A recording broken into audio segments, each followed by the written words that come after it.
Hola, mi nombre es Cristian Gabriel Pérez. El día de hoy voy a explicarles el ejercicio de electromagnetismo de grupo L. ¿Qué nos dice el ejercicio? El ejercicio nos pide calcular el vector del campo eléctrico en el punto P para la distribución de carga continua. Bueno, primero que todo vamos a hacer un pequeño análisis y vamos a deducir o sacar datos que nos van a servir como constantes más adelante. Como podemos observar, el ejercicio nos da un alambre, un cuarto de un alambre semicircular o circular cargado negativamente, por eso lo vamos a llamar menos Q. También nos dice que contamos con una carga de prueba que se va a llamar P y que de la carga de prueba al alambre hay una distancia R.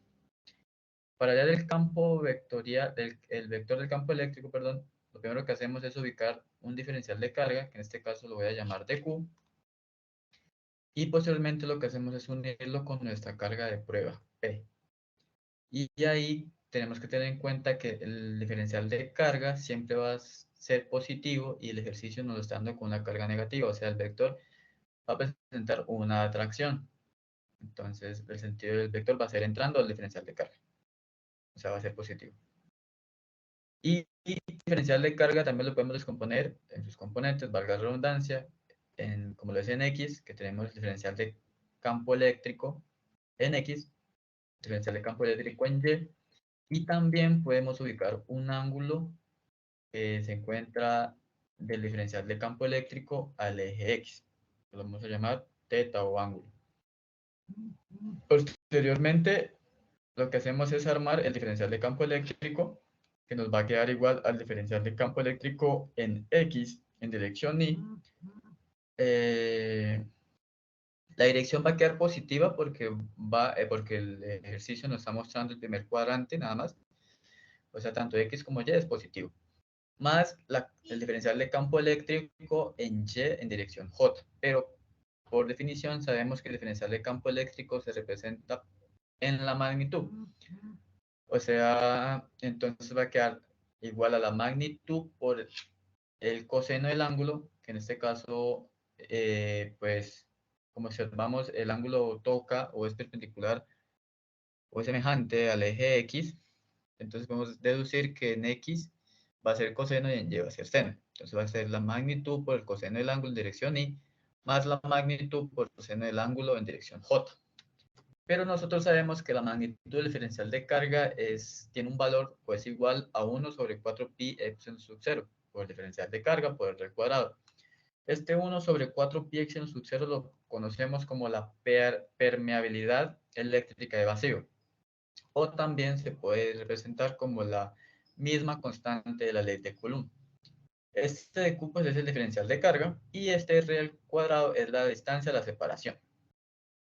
Ya contando con la magnitud, lo que hacemos es sustituir valores en nuestra función anterior, quedándonos el diferencial de carga es igual a 1 sobre 4 pi epsilon sub 0 por el diferencial de carga por r al cuadrado por coseno del ángulo en dirección Y más 1 sobre 4 pi epsilon sub 0 por el diferencial de carga por dq sobre r al cuadrado por seno del ángulo en dirección j. Ahora lo que nosotros debemos hacer es dejar nuestro diferencial de carga o de campo eléctrico, perdón, antes de integrar en sentido de los datos que nos da el ejercicio. Como podemos ver, el gráfico nos muestra que la distancia R del diferencial de carga Q, de Q hasta el punto P es el mismo radio R que nos daba el ejercicio. Entonces, para eso sabemos que R minúscula nos va a quedar igual al radio que ya nos daba el ejercicio y procedemos a simplemente reemplazar en la fórmula. Lo cual nos va a quedar igual a 1 sobre 4 pi epsilon sub 0 por el diferencial de carga por r al cuadrado por coseno del ángulo por la dirección en y más 1 sobre 4 pi epsilon sub 0 por diferencial de carga sobre r al cuadrado por seno del ángulo en dirección j. Aquí lo que nosotros vamos a hacer es cambiar el diferencial de carga en términos de la carga total, o sea, de Q mayúscula.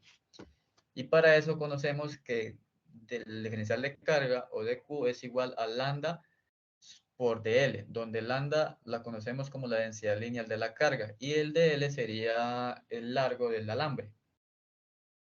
Entonces aquí si miramos la gráfica encontramos que dl, por definición de la longitud de arco, depende del radio y depende de qué tan grande vaya a ser el ángulo. Entonces nos arroja que dl es igual a r por el diferencial del ángulo. Ya teniendo eso, lo que hacemos es simplemente sustituir en nuestra fórmula del diferencial de carga, lo cual nos va a quedar que es igual a lambda por r por el diferencial del ángulo. Y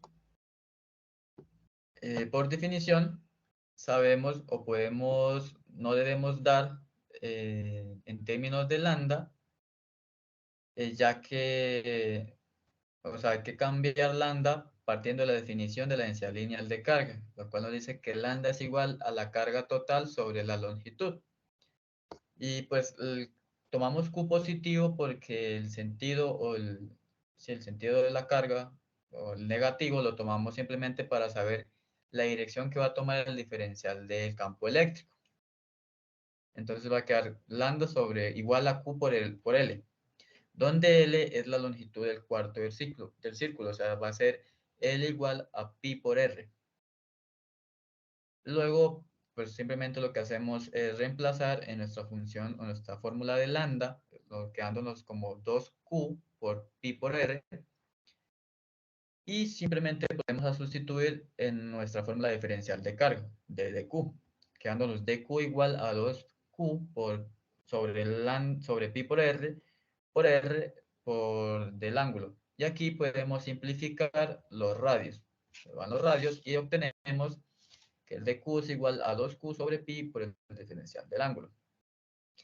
Entonces, nos quedamos con que ya tenemos armado nuestro diferencial de carga y también contamos con nuestro diferencial de campo eléctrico, como lo podemos ver acá. Luego lo que pasamos a hacer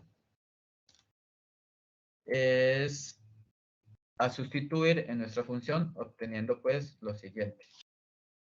Obteniendo que nuestra diferencial de campo eléctrico va a ser igual a 1 sobre 4 pi epsilon sub 0 por 2Q sobre pi por del diferencial del ángulo por coseno del ángulo en dirección y más 1 sobre 4 pi epsilon sub 0 por el diferencial por 2Q, perdón, sobre pi por el diferencial del ángulo por seno del ángulo en dirección J. A partir de aquí lo que ya procedemos es a armar nuestra integral, pues sacando los datos o los términos que son constantes. Como ya habíamos dicho en el análisis que hicimos al inicio del ejercicio, nos dimos cuenta que R y Q son constantes. Entonces la integral nos va a quedar que el diferencial de campo eléctrico va a ser igual a 2 por 1 sobre 4 pi x sub 0 por el radio al cuadrado por 2Q, que es la carga total, sobre pi. Y en la integral simplemente nos va a quedar los términos que no son constantes, que son la dirección, el coseno del ángulo y el diferencial del ángulo que toma el de L. Y aquí lo que pasamos es a identificar los límites de integración. Una estrategia para saber los límites de integración es graficando la función coseno. Pero donde tenemos que también tener en cuenta que la integral no puede dar negativa, porque si nos da negativa, nos cambia la dirección en la que se tiene ya definida pues, el vector o el diferencial de campo eléctrico. En este caso, nosotros tomamos los límites de integración de 0 a 2pi para que la integral nos dé positiva. Entonces, el vector del campo eléctrico nos va a quedar igual a 2 por 1 sobre 4 pi x 1 sub 0 por r al cuadrado por 2q, que es la carga total, sobre pi por la integral de 0 a 2 a pi medios por coseno del ángulo por diferencial del ángulo en dirección y más seno del ángulo por el diferencial del ángulo en dirección j.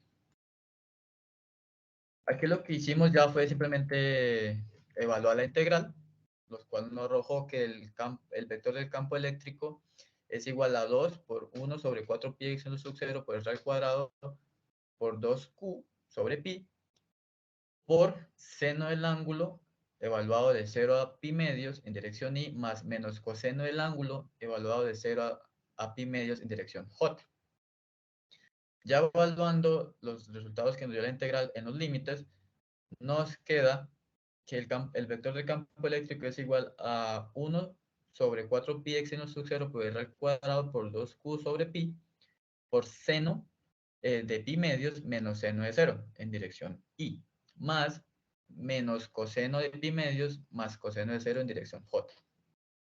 Ya después de evaluar con los límites de integración, nos queda el vector de campo eléctrico igual a 2 por 1 sobre 4 pi x sub 0 por r al cuadrado por 2q sobre pi por 1 menos 0 en dirección y más 0 más 1 en dirección j, quedándonos el vector de campo eléctrico igual a 2 por 2q sobre 4 pi al cuadrado epsilon sub 0 r al cuadrado por 1 en i más 1 en j. Y aquí ya tenemos nuestro vector de campo eléctrico para el ejercicio, que aquí lo que nosotros hicimos fue simplemente multiplicar, este 2 multiplica el 2q, que va a quedar 4q, se puede simplificar el 4q con este 4pi, entonces nos va a quedar igual al vector de campo eléctrico igual a q sobre pi medios por epsilon sub 0 r al cuadrado, tanto en dirección y como en dirección j. Y este sería pues nuestro resultado o nuestro vector de campo eléctrico para este ejercicio. Muchas gracias.